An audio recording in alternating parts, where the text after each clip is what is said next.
Imagine living in a country where a single accusation could destroy your entire life, where fear spoke louder than evidence, and silence felt safer than truth. This was the United States in the early Cold War era. To understand how this climate of paranoia took hold, we must go back a few years earlier. In the 1930s, Alger, a high-ranking government official, was accused of spying for the Soviet Union. Though never convicted of espionage itself, the case planted a dangerous seed in the American imagination. The idea that the enemy was already inside the government. That fear exploded in the 1950s with the case of Julius and Ethel Rosenberg. The couple was convicted of leaking information about the U.S. nuclear program to Moscow. Julius was clearly involved, but Ethel's guilt, and the extent of her participation, remains debated to this day. Despite the uncertainty, both were executed, becoming powerful symbols of a nation consumed by suspicion. These cases created the perfect environment for a man named Joseph McCarthy. Within the U.S. State Department, panic spread rapidly. Hundreds of employees were dismissed based on unproven allegations. Careers were destroyed without trials, without evidence, and often without the right to defend oneself. McCarthy accused and pursued individuals under the justification that they were communist sympathizers or worse, traitors. Treason became the ultimate weapon of McCarthyism. Fear kept many from resisting him. Government officials avoided confrontation, afraid that opposing McCarthy would place them under suspicion. Politically, the Republican Party calculated that internal conflict was too risky, especially while controlling both the Senate and the White House. Silence became strategy, and so a new witch hunt emerged in the United States. The term deliberately echoes the witch trials of Europe between the 15th and 18th centuries. Just like in those dark times, denunciation and intimidation replaced evidence. Accusations alone were enough to condemn. Civil liberties, hard-won rights, were swept aside in the name of national security. McCarthy's crusade gave rise to the Senate's Committee on Un-American Activities, responsible for receiving accusations and investigating citizens suspected of socialist practices. From these investigations came the infamous blacklists, names of individuals believed to sympathize with Moscow. Criticizing the government was enough to make someone a suspect. Once blacklisted, finding employment became nearly impossible. Fear turned neighbors into informants, colleagues into enemies, and silence into survival. The paranoia did not stop there. Homosexuals, or even those merely suspected of being gay, were swiftly removed from government positions, labeled security risks without evidence. Hollywood became another major target. Filmmakers, writers, and actors were investigated and censored. Figures like Charles Chaplin and screenwriter Dalton Trumbo saw their careers shattered, accused of hiding socialist messages within their films. Even science was not spared. Renowned scientists such as Albert Einstein, Edward U. Condon, and J. Robert Oppenheimer, key figures in the Manhattan Project, were discredited and harassed by the government.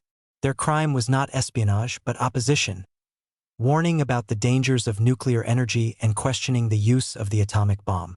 In an era ruled by fear, dissent became betrayal, and doubt became a crime. By the early 1950s, fear had already taken root in American society.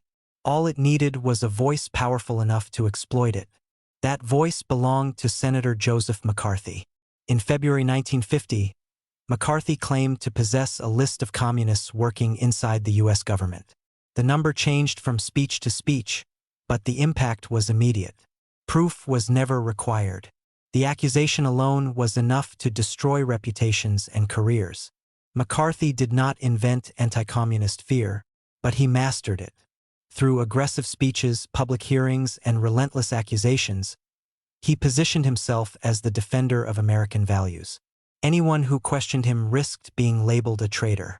In this climate, facts became secondary, and loyalty was measured by silence and submission. The Senate's Committee on Un-American Activities became the central tool of this campaign. Citizens were summoned to testify about their political beliefs, personal associations, and private lives. Refusing to cooperate was often interpreted as an admission of guilt. Those accused were forced into impossible choices: confess to crimes they had not committed, name others to save themselves, or remain silent and face professional ruin. The result was a system built on fear and betrayal. Blacklists expanded rapidly. Government employees, teachers, union members, journalists, and artists found themselves unemployable. A single name on a list could erase decades of work overnight. Due process was replaced by suspicion, and justice gave way to political theater. McCarthy's power grew not because his claims were proven, but because they went largely unchallenged. Many senators feared becoming targets themselves. Others believed McCarthy was politically useful. As long as the public remained afraid of communism, confronting him seemed too risky. The administration allowed his influence to spread, prioritizing political stability over constitutional principles. This atmosphere created a dangerous precedent. The idea that national security justified the suspension of civil rights. Freedom of speech weakened. Freedom of association disappeared. And the presumption of innocence quietly collapsed. Yet beneath the surface, cracks were beginning to form. Journalists, legal scholars, and a small number of politicians started to question McCarthy's methods. Some noticed the lack of evidence. Others recognized the historical pattern, fear being used as a weapon, just as it had been centuries earlier during the witch trials of Europe. But challenging McCarthy required courage, and courage was in short supply. The United States stood at a crossroads. Would fear continue to dictate justice? Or would the nation confront the cost of its own paranoia? Every witch hunt eventually reaches a moment when fear begins to lose its grip. For Joseph McCarthy, that moment arrived in 1954. After years of unchecked power, McCarthy made a critical mistake. He turned his accusations toward the United States Army. What followed were the Army-McCarthy hearings, a series of televised Senate hearings that exposed his methods to the entire nation.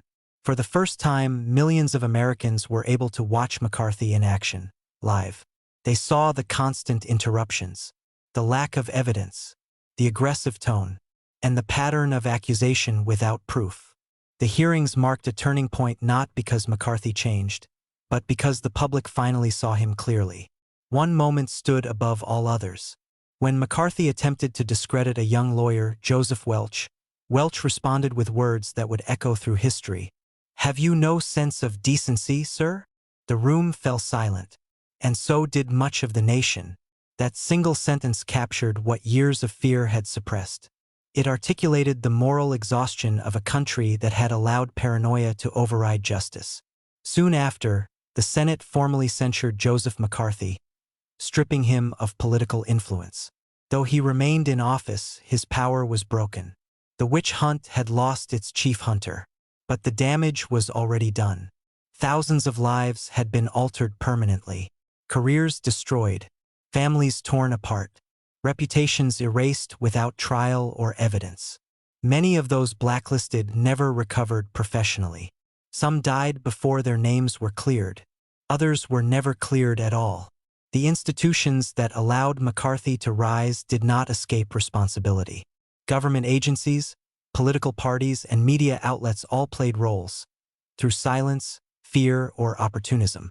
In the years that followed, the United States slowly began to confront this chapter of its history. Courts overturned convictions. Public apologies were issued. The term McCarthyism entered the language as a warning, a reminder of how easily democracy can be weakened from within.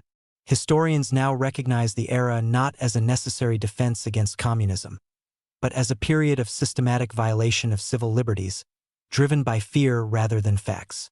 The lesson is neither distant nor abstract. McCarthyism demonstrates how quickly truth can be replaced by accusation, how dissent can be redefined as betrayal, and how institutions meant to protect freedom can become instruments of persecution. The American witch hunt did not end with fire or gallows, but with ruined lives and broken trust.